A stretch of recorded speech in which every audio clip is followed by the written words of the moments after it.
All right, today we're diving into a story that's pretty surprising. We're talking about faith, we're talking about trade, and talking about a Hindu temple standing in the heart of Iran. Let's explore the Vishnu temple of Bandar Abbas.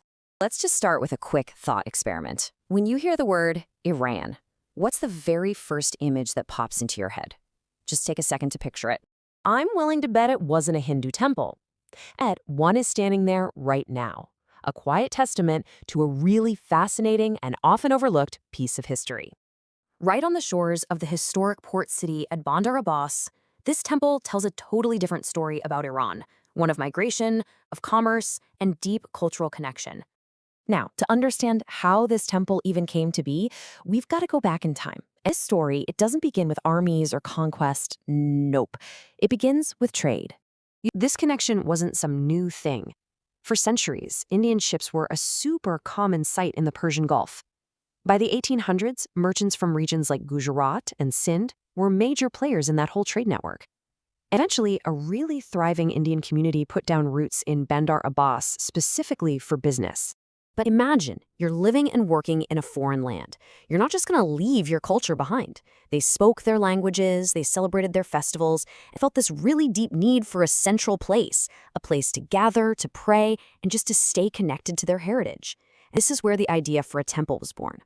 From that very human need, the community took action, creating what would eventually become their spiritual and social anchor.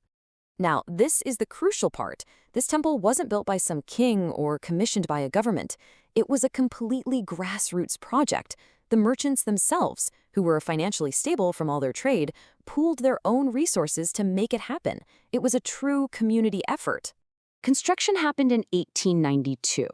Gotta remember, this was a boom time for Bandar Abbas. The city was growing like crazy, fueled by all this trade, which made it the absolute perfect moment for the Indian community to build this lasting monument. The temple was so much more than just a place of worship. It was really the heart of their entire world. It's where they prayed, for sure, but it was also where they celebrated festivals, where they shared their lives, and where they supported each other. It was, in essence, a little slice of India, right there in Iran.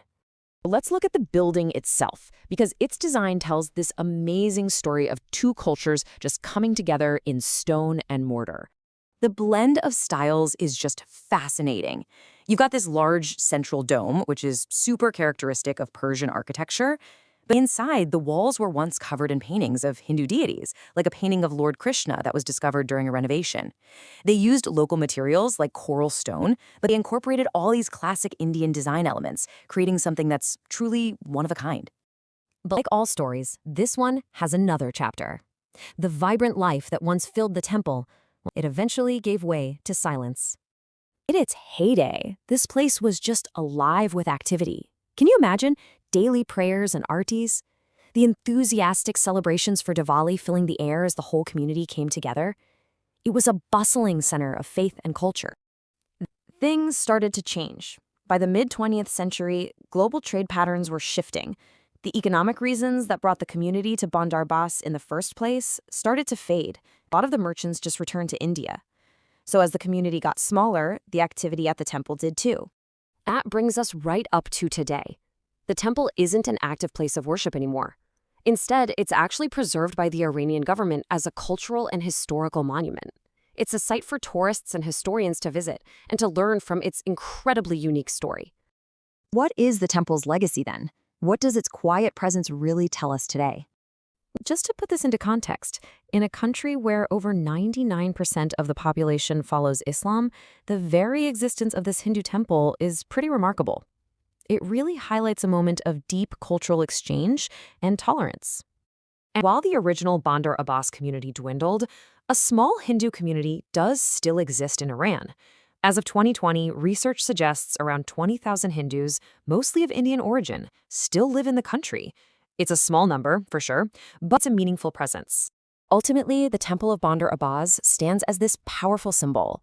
It shows that culture and faith are things that people carry with them, and traditions can cross borders and endure, even long after the communities that built them have moved on. And that points to a much bigger idea. It makes you wonder, doesn't it? If a story like this can exist, hidden in plain sight, what other surprising tales of our shared history are still out there, just waiting to be discovered?